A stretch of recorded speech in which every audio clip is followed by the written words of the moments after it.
Most of us grew up hearing the same thing. If you want strong bones, drink more milk. But what if I told you there's a food, a simple natural food that contains more absorbable calcium than milk, supports muscle strength, and might even help prevent fractures as you age? It's not a supplement. It's not fortified. It's a whole food that's been consumed for thousands of years across Asia and the Mediterranean. And the science now shows it's more effective than milk at delivering the calcium your body actually uses. Here's the kicker. You can drink all the milk you want, but without the right cofactors, like vitamin K2, magnesium, and certain peptides, your body can't properly shuttle that calcium into your bones and muscles. In fact, some of it may end up in places you don't want it, like your arteries or joints. That's not just inefficient, it's dangerous. And this is where today's topic becomes powerful, because we're not just talking about calcium. We're talking about calcium metabolism. And that means understanding how your body absorbs, uses, and retains calcium in ways that impact your strength, mobility, and even longevity. Bone is living tissue. Every day, your body is remodeling it, breaking down old bone and building new bone in response to stress, nutrition, hormones, and even sleep. If you're not giving your body the right inputs, especially as you age, this balance can tilt toward loss instead of growth. But the good news is this: with just a few tweaks to your nutrition, you can dramatically improve how your bones and muscles respond. That means fewer fractures, better balance, and more strength, not just in the gym, but in life. In this video, we'll explore 6 science-backed strategies to strengthen bones and muscles using one unexpected food, plus the tools to optimize how your body uses calcium more efficiently than dairy ever could. Ron, I just had to send that video because will cover the one food richer in calcium than milk and why your body uses it better, how to increase calcium absorption naturally, the 2 cofactors critical for bone and muscle strength, why inflammation blocks bone growth and how to fix it, a breakfast mistake that weakens bones, and the best timing protocol for calcium-rich meals. Let's get into the science. The food that quietly outperforms milk in calcium content and absorption is sesame seeds, especially in their whole or ground form, like tahini. Just 1 tablespoon of sesame seeds contains about 88 milligrams of calcium. Compare that to a tablespoon of milk, which offers only 19 milligrams. But it's not just about quantity, it's about bioavailability. Milk contains calcium, yes, but it also contains casein, which can bind to calcium and make it harder to absorb. Sesame seeds, on the other hand, contain calcium in a highly bioavailable form, plus magnesium, phosphorus, and healthy fats, all of which support calcium transport into bones and muscle tissue. Here's what the research shows. A 2013 study published in the International Journal of Rheumatic Diseases found that sesame seed supplementation significantly reduced markers of inflammation and improved physical function in patients with osteoarthritis. So why does this matter? Because inflammation is one of the hidden saboteurs of bone and muscle health. And sesame doesn't just bring the minerals, it also brings anti-inflammatory compounds like sesamine and sesamol. But here's where it gets even more interesting. Calcium doesn't work in isolation. For calcium to be effectively deposited into bone, without K2, calcium can drift into arteries, raising the risk of calcification. And guess what? While milk has virtually no K2, sesame pairs well with K2-rich foods like fermented soy, natto, hard cheeses, and even egg yolks. If you're looking for a practical tool, here's one to try. Start your day with a bone-boosting breakfast bowl. Take 1 tablespoon of tahini, ground sesame paste, mix it into Greek yogurt or a plant-based kefir, top with chopped figs, another calcium-rich food, sprinkle with ground flax or chia for omega-3s, and a dash of cinnamon for blood sugar regulation. This single bowl gives you calcium, magnesium, healthy fats, fiber, and a synergistic combination of micronutrients that your bones will thank you for. You might be wondering, can a small seed really compete with dairy, fortified juices, or supplements? The answer is yes, especially when you eat it in the right context. Remember, the body is a system. It's not just how much calcium you eat, it's how well your body is set up to use it. And here's a simple comparison. 1 cup of milk equals tilde 300 mils calcium. 3 tablespoons of sesame seeds equals tilde 264 mils calcium, with higher absorption in many cases due to better nutrient synergy. So if you've been relying on milk as your go-to calcium source, it might be time to rethink that strategy. Milk isn't harmful for most people, but it's not uniquely essential either. There are smarter, more efficient ways to build a stronger skeletal and muscular system. And sesame is one of those quiet powerhouses hiding in plain sight. If this kind of practical science is helping you rethink how you nourish your body, consider subscribing. We dive into neuroscience, nutrition, and performance tools every week, and I'd love to have you grow with this community. Coming up next, we'll explore why calcium absorption matters more than calcium intake, and the 2 overlooked nutrients that determine whether the calcium you consume ends up in your bones or your bloodstream. Here's a truth that's often missed in mainstream nutrition. It's not how much calcium you consume, it's how much you absorb and retain. And that hinges on 2 key nutrients, magnesium and vitamin D. Let's start with magnesium. Think of magnesium as the gatekeeper for calcium. It regulates how much calcium enters your cells, especially in bones and muscles. Without enough magnesium, your body can't properly utilize calcium, no matter how much you consume. In fact, calcium may stay in the bloodstream longer than it should, increasing the risk of vascular calcification, where calcium is deposited in the arteries instead of your skeleton. A 2013 meta-analysis published in the Journal of Clinical Endocrinology and Metabolism found that magnesium intake was positively associated with higher bone mineral density, especially in older adults. And it makes sense. Magnesium is a cofactor for the enzyme that converts vitamin D into its active form, and that active form is essential for calcium absorption in the intestines. Which brings us to vitamin D. Most people think of vitamin D as a sunshine vitamin, but biologically, it's more like a hormone. It signals your gut to absorb calcium from food, and without it, calcium largely passes through your system unused. So here's what's happening in your body. You eat a calcium-rich food.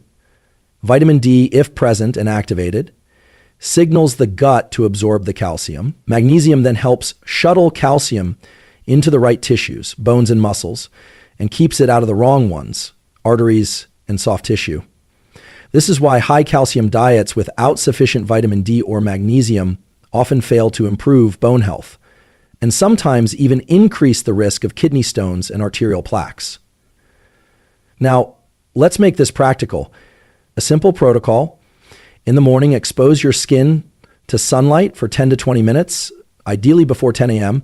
This boosts natural vitamin D synthesis, which primes your gut to absorb calcium throughout the day. With your largest calcium-containing meal, add a source of magnesium.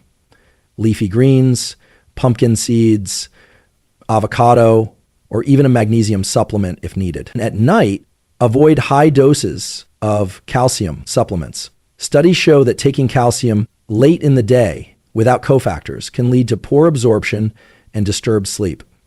Also worth noting, stress depletes magnesium rapidly. Chronic stress leads to magnesium loss through urine, weakening the very system you're trying to strengthen. So part of strengthening your bones and muscles also involves calming your nervous system. Practice like breath work, mindfulness, or even magnesium-rich Epsom salt baths can restore balance from both ends. Now, here's a question worth asking yourself. Am I feeding my bones or just eating for numbers on a label? Because if your daily habits don't support the cofactors like magnesium and vitamin D, then even the best calcium source won't do its job. Coming up, we'll talk about a nutrient you've likely overlooked, vitamin K2, the traffic director that tells calcium where to go, and why without it, your best calcium foods can still lead to long-term harm. And if you're getting value from this breakdown of nutrition meets neuroscience, I invite you to give the video a like. It helps this content reach more people who are trying to take control of their health with real practical science. If calcium is the building block and vitamin D is the key that unlocks absorption, then vitamin K2 is the traffic controller. It decides where calcium actually ends up in your body. And this matters a lot. Here's what's happening in your body when you eat calcium-rich foods. Once absorbed, calcium doesn't inherently know where to go. It can settle in bones, where you want it, or in soft tissues like arteries, kidneys, and joints, where you don't. That's where vitamin K2 steps in. Vitamin K2 activates a protein called osteocalcin, which binds calcium and pulls it into your bone matrix. At the same time, it activates matrix clay protein, MGP, which prevents calcium from accumulating in arterial walls. It's this dual role, guiding calcium into bone and keeping it out of soft tissue, that makes K2 a critical part of the calcium equation. In a 2004 study published in Thrombosis and Hemostasis, researchers found that people with higher K2 intake had significantly less arterial calcification and nearly 50% lower risk of coronary heart disease. And a Dutch study published in the Journal of Nutrition tracked over 4,800 people for 10 years and found that K2, not K1, was associated with stronger bones and reduced mortality. So why haven't we heard more about it? Because it's not widely present in the modern Western diet. Vitamin K1, found in leafy greens, is common, but it's not easily converted into K2 in the body. The best sources of K2 are traditional fermented foods, natto, a Japanese fermented soybean product, hard cheeses like Gouda and Edam grass-fed egg yolks, liver, and certain animal fats. Most people today don't eat these regularly, and that's part of the problem. Here's a practical tool.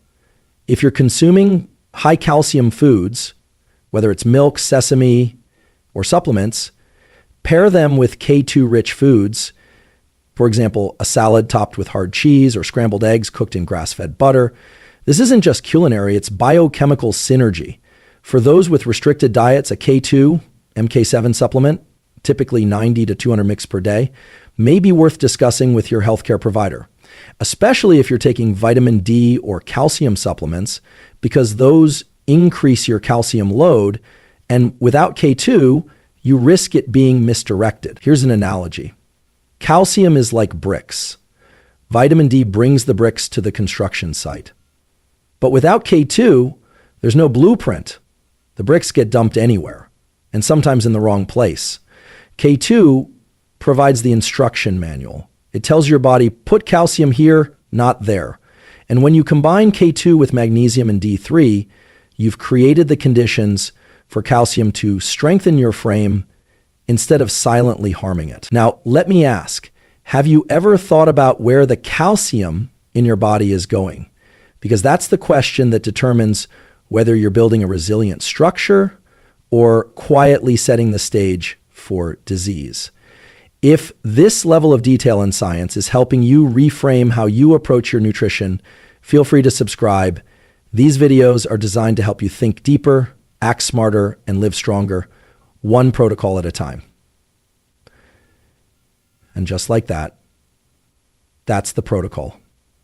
Take an agenda, take the death strog, get one protocol at a time. In the next section, we're going to explore something surprising: how chronic inflammation disrupts calcium metabolism, and the foods and habits that silently erode bone strength even when your calcium intake looks perfect on paper. If you've ever wondered why some people still lose bone mass despite eating calcium-rich foods and taking supplements, the answer often lies beneath the surface, in chronic, low-grade inflammation. Here's what the science reveals. Inflammation doesn't just affect your joints or your immune system. It also activates a process called osteoclastogenesis, the formation of cells that break down bone. In other words, inflammation flips a switch that speeds up bone resorption, the breakdown side of bone remodeling, while slowing down osteoblast activity, the process responsible for building new bone. Over time, this imbalance creates a silent erosion of bone density. A 2015 paper in Nature Reviews Rheumatology outlined how inflammatory cytokines, such as interleukin 6, ILE6, and tumor necrosis factor alpha, TNF-AP, directly stimulate osteoclasts and reduce bone formation. These same cytokines are elevated in people with chronic stress, poor sleep, high sugar intake, and even mild digestive issues. And here's the kicker. This inflammatory response not only weakens bones, it also makes muscles more insulin resistant and less able to recover after physical stress. So if your goal is strength, stability, or longevity, ignoring inflammation is a critical mistake. Let's make this practical. One of the most common dietary drivers of inflammation is the imbalance between omega-6 and omega-3 fatty acids. While omega-6 fats, found in seed oils and processed snacks, are necessary in small amounts, most people consume them in excess without enough anti-inflammatory omega-3s to balance them. A solution: opt for anti-inflammatory fats that support both brain health and bone regeneration. So, our response to inflammatory fats decreases our clotting and uptake of vascular vitamin A and vitamin D. This means fatty fish like sardines, mackerel, and salmon, rich in omega-3s and vitamin D, flax seeds and chia seeds, plant-based omega-3s with added fiber benefits, extra virgin olive oil, a source of polyphenols with proven anti-inflammatory effects. Here's a tool to implement. Use the 3-to-1 plate rule for inflammation control. At each major meal, make sure for every one source of processed fat or carb, like bread or fried items, you include 3 anti-inflammatory items, such as leafy greens, cruciferous vegetables, wild-caught fish, berries, or fermented foods. This isn't about strict restriction. It's about building an internal environment where your bones can thrive by reducing the cellular signals that tell your body to break them down. Another overlooked source of inflammation: poor sleep. A study in the Journal of Bone and Mineral Research, 2017, found that even short-term sleep deprivation increased bone resorption markers. Why? Because disrupted sleep raises cortisol, a stress hormone that, in excess, breaks down both muscle and bone tissue. So if you're trying to rebuild your structure but burning the candle at both ends, you're fighting your own biology. Here's a question to reflect on. Are you feeding your bones while inflaming them at the same time? Because if your diet or lifestyle keeps your body in a state of low-grade stress, even the best calcium plan won't stick. In the next section, we're going to tackle a common and counterproductive nutrition habit, one that many people do at breakfast that actually blocks calcium absorption and reduces the effectiveness of their entire bone-supporting routine. And if you've made it this far and you're resonating with these insights, I invite you to comment below with one strategy you're planning to implement. It's not just about information, it's about action. And your comment might inspire someone else to take the first step too. Breakfast sets the tone for your metabolism, but one common habit is quietly sabotaging your bone health. Here it is: consuming high phytate grains and caffeine together without any buffering nutrients. Let me explain. Many popular breakfast foods, like whole grain cereals, bran muffins, oatmeals, and even health breads, contain phytic acid, a naturally occurring compound found in seeds, grains, and legumes. While phytates have some benefits, they also bind to minerals like calcium, magnesium, zinc, and iron in the gut, and inhibit their absorption. Now, combine that with coffee or tea, both of which contain polyphenols, and caffeine, known to modestly reduce calcium retention, especially when consumed with or directly after calcium-rich meals. Here's what the research shows. A study in the American Journal of Clinical Nutrition, 2001, found that women who consumed more than 300 milligrams of caffeine per day, around 2 to 3 cups of coffee, had significantly lower bone density, especially if their calcium intake was inadequate. And when caffeine was consumed with high phytate foods, the calcium blocking effects were even more pronounced. To be clear, coffee isn't inherently bad for bones. In fact, in moderate doses, it may offer some neuroprotective benefits, but timing and what it's paired with makes a huge difference. So here's the issue. When your first meal of the day includes a phytate-rich cereal paired with a large cup of coffee and no real source of calcium or its cofactors, you're not just missing an opportunity, you're creating a mineral deficit that's hard to recover from the rest of the day. Let's make it practical. A simple morning protocol to support calcium metabolism. Start with a buffer. Before your first coffee, consume a small, mineral-rich food, like a spoonful of tahini, a hard-boiled egg, or plain yogurt. This slows caffeine absorption and supplies bioavailable calcium and fat-soluble vitamins. If you eat grains, soak them first. Overnight soaking or sprouting reduces phytic acid content significantly, making the minerals more accessible. Add vitamin C. A small orange, kiwi, or bell pepper at breakfast enhances iron and calcium absorption by creating a more acidic environment in the gut. Wait 45 to 60 minutes after calcium-rich meals before having coffee or tea. This gives your body time to absorb key minerals without interference. Alternatively, build a bonadillin breakfast like this.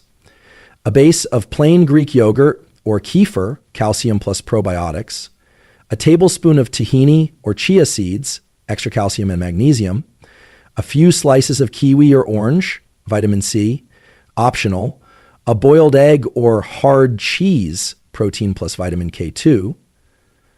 Hold off on coffee until mid-morning. This may seem like a small shift, but it aligns with your body's natural rhythm of digestion and mineral metabolism. When you front load your day with usable calcium and its cofactors, you create the hormonal and nutritional conditions for stronger bones, improved muscle recovery, and better energy regulation throughout the day. Here's a question to consider. Is your morning fueling your frame or weakening it before the day even begins? Most people think they're doing healthy things at breakfast, but unless the timing and combinations are dialed in, they're unknowingly creating a mineral mismatch. In the next section, we'll wrap with one more powerful concept: timing calcium-rich meals with your circadian biology and movement patterns to accelerate bone and muscle strength. And we'll tie all 6 insights together into a clear, actionable daily strategy. Most people think of calcium as a static nutrient, something you get enough of throughout the day. But what if I told you that when you consume calcium and how you pair it with movement can dramatically influence how much of it actually gets deposited into your bones and muscles? Welcome to the science of nutrient timing and how your circadian biology plays a direct role in calcium metabolism. Let's begin with a simple principle. Your bones respond to stress and load, and they remodel based on timing. Your body is constantly deciding where to allocate minerals. And studies show that calcium absorption, osteoblast activity, bone building, and muscular protein synthesis follow a circadian rhythm, meaning they rise and fall across the day. A 2014 study published in Osteoporosis International found that bone turnover markers peak at night and are lowest in the morning. However, calcium absorption efficiency is highest during the day, particularly when paired with light physical activity like walking or strength training. So here's the key. If you consume a calcium-rich meal before or after exercise, your body is far more likely to shuttle that calcium into bone and muscle tissue, especially when cofactors like magnesium, vitamin D, and K2 are present. Here's a protocol to consider. Mid-morning or lunchtime workout. Aim to eat your most calcium-dense meal within 60 to 90 minutes post-exercise. This takes advantage of increased bone sensitivity to loading and nutrient uptake. Doing weight-bearing activity, walking, lifting, yoga. Pair it with a meal that includes bioavailable calcium, fat-soluble vitamins, and some protein. Think tahini with eggs, sardines on toast, or a yogurt-based bowl. Avoid high-dose calcium at night. Bone resorption, the breakdown phase, is naturally elevated during sleep. Flooding the system with calcium late in the day may not lead to optimal deposition, and it can interfere with melatonin and deep sleep, especially if taken in supplement form. This is why athletes and older adults benefit most from syncing calcium intake with physical activity. The combination of mechanical loading plus nutrient timing amplifies the signal to build stronger, denser bone. And this doesn't mean you need to lift heavy weights every day. Even a brisk 20-minute walk after lunch, done consistently, improves calcium uptake and stimulates bone growth. Bone tissue responds to strain, not just intensity. That means frequency and timing are just as powerful as the load itself. Let's also zoom out for a second. There's a psychological benefit to this too. When you pair movement with nutrition, when you eat intentionally around your activity, you create a feedback loop of care and momentum. You stop just checking boxes and start aligning your behavior with your biology. So ask yourself, am I stacking my habits or scattering them? Because stacking calcium with movement, light exposure, and cofactor-rich foods isn't just a strategy, it's a message to your body. Build, repair, thrive. Here's your quick implementation guide. Morning, 10 to 20 min sunlight plus light movement. Midday, bone-nourishing meal with calcium, magnesium, K2, and protein. Afternoon, brief walk or resistance training, even body weight. Post-workout, reinforce with nutrient-dense snack or meal. Yogurt with tahini, salmon salad, or leafy greens with nuts and seeds. Evening, avoid calcium-heavy meals or supplements close to bedtime. Coming up next, we'll bring all of this together, a complete recap of the 6 key insights, the protocols that support stronger bones and muscles, and a challenge for you to try one powerful habit starting today. Let's zoom out. You've just learned that building stronger bones and muscles isn't about drinking more milk or popping a generic calcium pill. It's about understanding the system, the biochemical choreography that governs how calcium is absorbed, where it goes, and how your lifestyle either supports or sabotages that process. Let's recap the 6 insights we covered. Sesame seeds, particularly in forms like tahini, deliver more calcium per tablespoon than milk, with greater bioavailability and added anti-inflammatory compounds. Calcium absorption depends on magnesium and vitamin D. Without these cofactors, most of your calcium won't make it into your bones. Vitamin K2 is the critical traffic director that sends calcium to bones and away from arteries. Without it, calcium can actually become harmful. Chronic inflammation from diet, stress, or poor sleep accelerates bone loss by increasing bone breakdown and weakening muscle repair. Breakfast mistakes like pairing phytate-rich grains with coffee can block calcium absorption at the most critical time of day. Timing matters. Syncing calcium-rich meals with movement and daylight enhances absorption and bone remodeling. Aligning your behavior with your biology. Now here's the deeper insight. Your bones and muscles aren't just scaffolding. They are living, adaptive systems that respond to your choices, not in dramatic bursts, but in consistent, subtle signals over time. Every walk you take after a mineral-rich meal, every seed you sprinkle into your breakfast bowl, every time you swap stress and processed fats for recovery and micronutrients, you're reinforcing your structure, cell by cell. And that means you have more power than you think. Because muscle mass isn't just about strength, it's about metabolic stability. And bone density isn't just about avoiding fractures, it's about mobility, energy, and independence as you age. This isn't just about health, it's about freedom. So here's your challenge. Tomorrow morning, change one thing. Start your day with a calcium-forward, cofactor-rich meal, something as simple as yogurt with tahini and fruit. Then something that lasts longer with protein and fruit. And then something that lasts longer with protein and fruit. Delay your coffee by 30 to 60 minutes and add 5 minutes of movement, a walk, some squats, or sunlight exposure. Try that for one day. Then see how it feels to build on it. And if you're looking for a roadmap to build lasting physical resilience, you're in the right place. This channel is dedicated to helping you apply neuroscience, nutrition, and behavioral science to real life in a way that's grounded, practical, and empowering. If this video brought you value, I'd love for you to join this growing community. Like, comment with the habit you're starting today, and subscribe for weekly protocols that sharpen your mind and strengthen your body. Your biology is listening. Now is your chance to guide it with precision, with science, and with care. You've got this.